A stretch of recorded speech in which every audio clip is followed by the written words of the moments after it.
r/ask Reddit. What sounds like fiction but is actually a real historical event. A Chinese emperor once ran in circles around a pillar to escape an assassin. He survived. I'm hearing yakety sax in my head, and the picture is beautiful. And it's a time lapse. That wasn't just a Chinese emperor, that was Qin Shi Huang, before he united China and became the first emperor in all its history. Some guy in Australia decided he wanted to hunt rabbits, but rabbits don't live in Australia, so then he released like 12 in his backyard and now there's a duck ton of rabbits in Australia. The Glasgow ice cream war. 6 people died in a turf war over ice cream van routes. They were dealing heroin out of the vans. I love my city so much. As the plane lands in Glasgow, passengers are reminded to set their watches back 25 years. Frankie Boyle. The difference between Edinburgh and Glasgow is that if you see a man with a golf club in Edinburgh, he is going to play golf.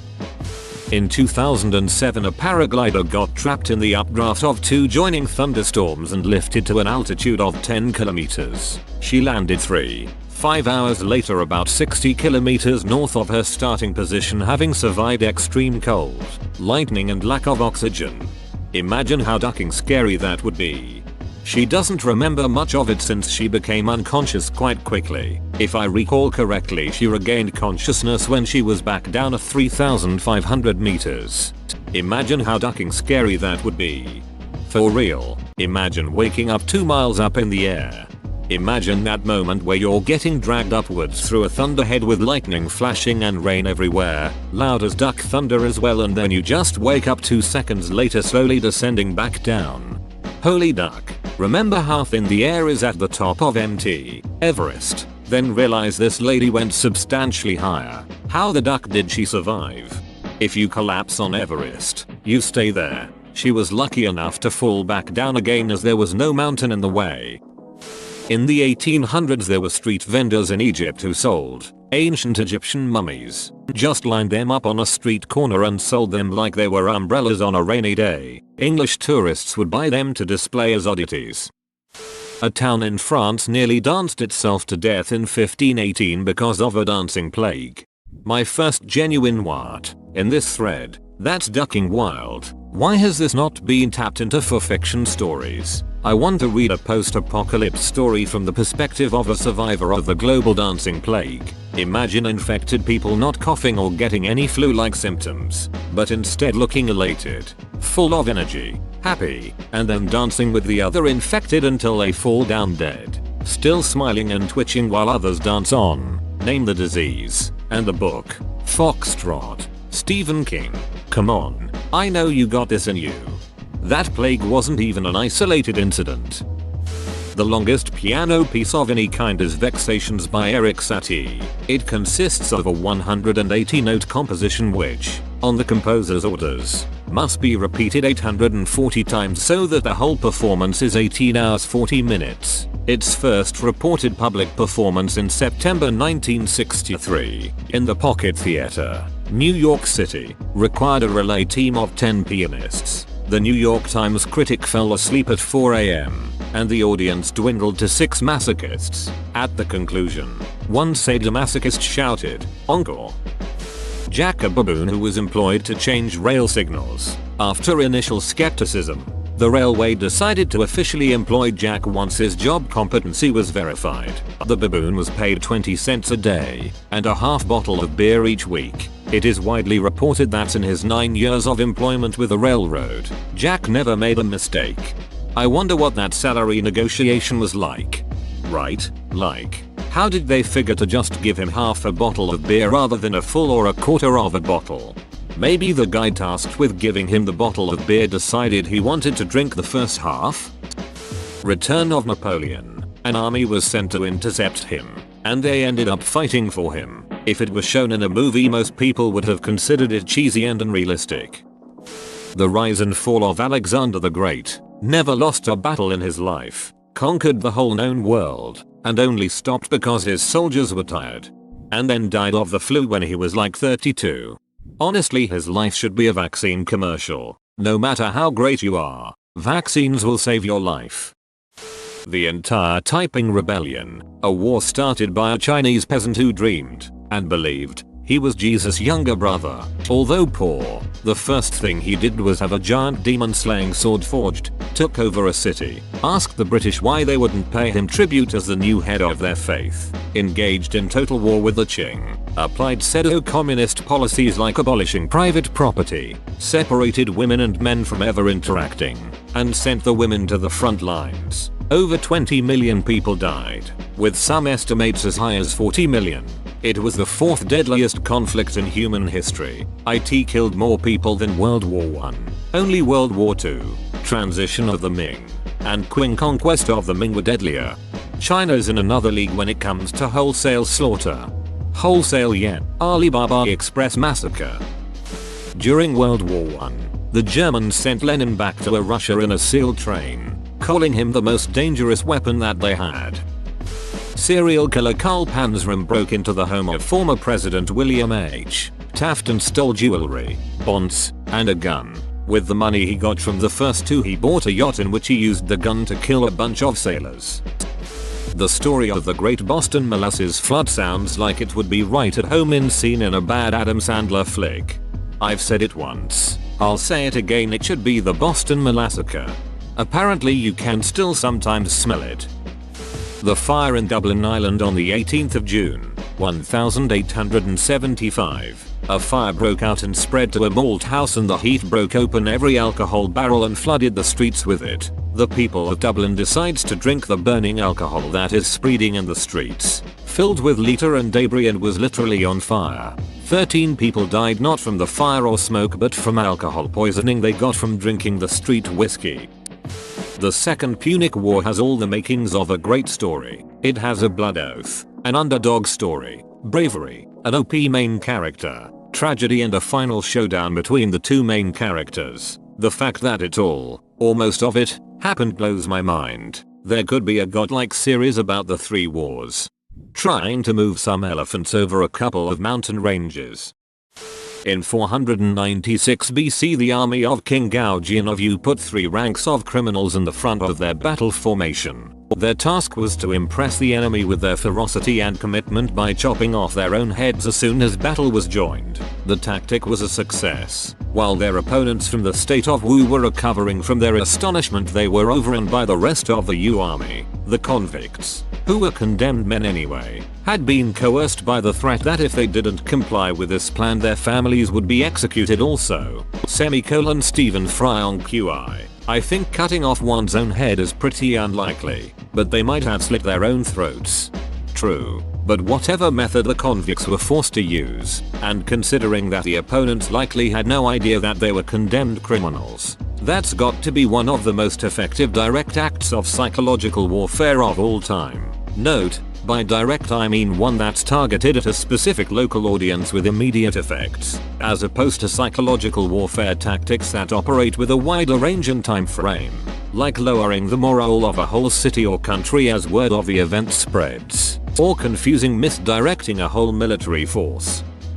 Vesna Vulovic fell from a height of 10,160 meters and lived. She holds the world record for surviving the highest fall without a parachute.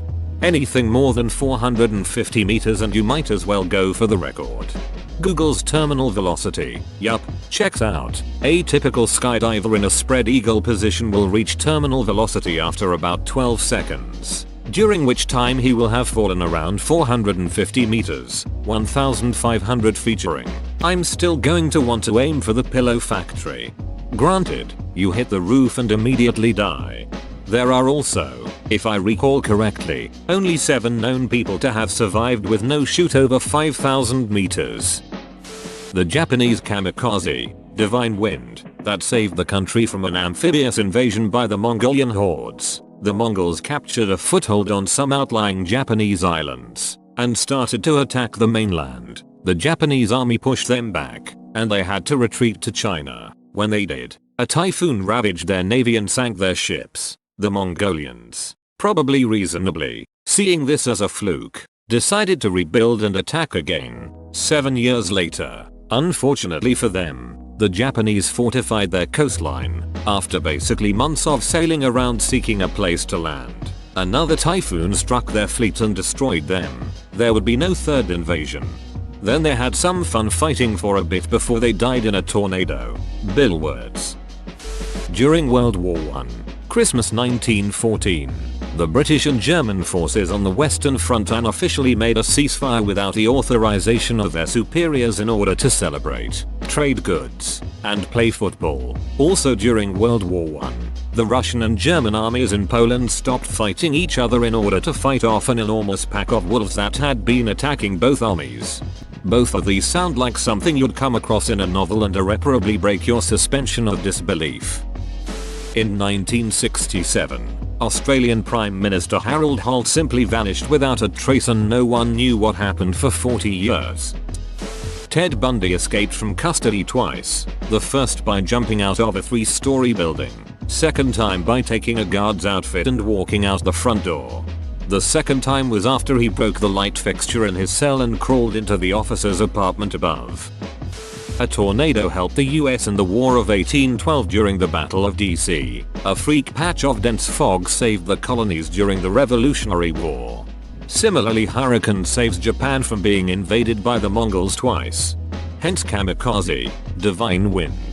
And then everybody gave Japan shit for believing they were the chosen people protected by the gods. If the ocean killed all my enemies for me twice in a row, then I might be inclined to believe that. 2. The many defenestrations of Prague. Starting a war by throwing diplomats out the window is almost straight out of 300. I am glad that the outside world remembers : Paddy Roy Bates, the founding king of Zealand, had his country, a small naval platform, invaded and his son Michael taken hostage by Dutch and German mercenaries. They came in riding jet skis, speedboats, and helicopters while he was in England buying groceries. He hired a helicopter, came down a rope with a shotgun, reconquered Zealand and took the mercenaries hostage. An official German diplomat was sent to negotiate the release of the ringleader. This sounds like a fun Steven Seagal movie. The Emu War, when Australia went to war with emus. Not only that, but they lost to birds. Patton in World War II in charge of a decoy blow-up army division. Like that story that the Germans made an army base out of cardboard to try to fool the British that they had more tanks and stuff than they really did. So the British dropped a cardboard bomb on it. In fact, loads of the British intelligence counterintelligence operations in World War II were amazing stories. In 1504, a German imperial knight lost his hand to a cannon shot which forced his sword against him.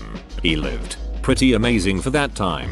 And instead of, stopping with fighting and living the rest of his life in peace, he had an iron hand forged, some Jaime Lannister shit. Let me repeat that. This mother ducker had an iron hand prosthetic over 500 years ago. He continued fighting for 40 years, after which he chilled in the castle of Hornburg for his final years. His name was Godso the Iron Hand, and the hand itself is still at display. The last time Liechtenstein went to war was the Austro-Prussian War. The fact that sounds like fiction is that they were forced to send 80 soldiers, and came back with 81. They made a friend in the form of an Austrian liaison officer. They also apparently rent out the country for events. When King Edward I was young, before he was king, he was a prisoner of Simon de Montfort during a civil war. During his captivity he asked to ride the horses at the castle where he was being held. He proceeded to ride them one by one, tiring them all out. When it came to the last horse he mounted, bade his captors farewell and rode away. All of the other horses were too tired to give effective chase. I guess the story of Desmond Dawson, the one American soldier who jumped in Normandy 3 times, got captured, escaped, captured again, escaped again, started fighting in the Russian army, liberated the POW camp where he used to be held captive, and then got home and got married in the same church where he had his funeral. His dog tags were found on a German spy trying to infiltrate the American lines, but got caught and so they assumed he was dead. Sort of related. Apparently, when Ron Howard had preview screenings of Apollo 13, on at least a couple comment cards were remarks about how the ending was so fake as to be unbelievable, as there was no way those astronauts were surviving that ordeal. There was that time Austrian hussars got some schnapps on their way to attack the Ottomans, got drunk, and fought their own infantry over access to the schnapps. In the multilingual confusion someone shouted, "The Turks." which caused widespread panic and a full retreat by both the cavalry and infantry. Officers shouting halt in German sounded to their non-Austrian allies like they were shouting Allah, which only deepened the confusion. As they retreated into the rest of the Austrian army, those commanders also thought it was a Turkish attack and ordered artillery to fire into the oncoming men. That was the story of the Austrians routing their own army because of Schnapps, known as the Battle of Kerensebes. According to Wikipedia, there are estimates of 1,200 casualties. 1989 Tiananmen Square protests. Whoa, you made it to the end? You're a ducking beast. I'll cut you a deal. Smash like and subscribe for more curated content, bruh. It's free and that's a great price.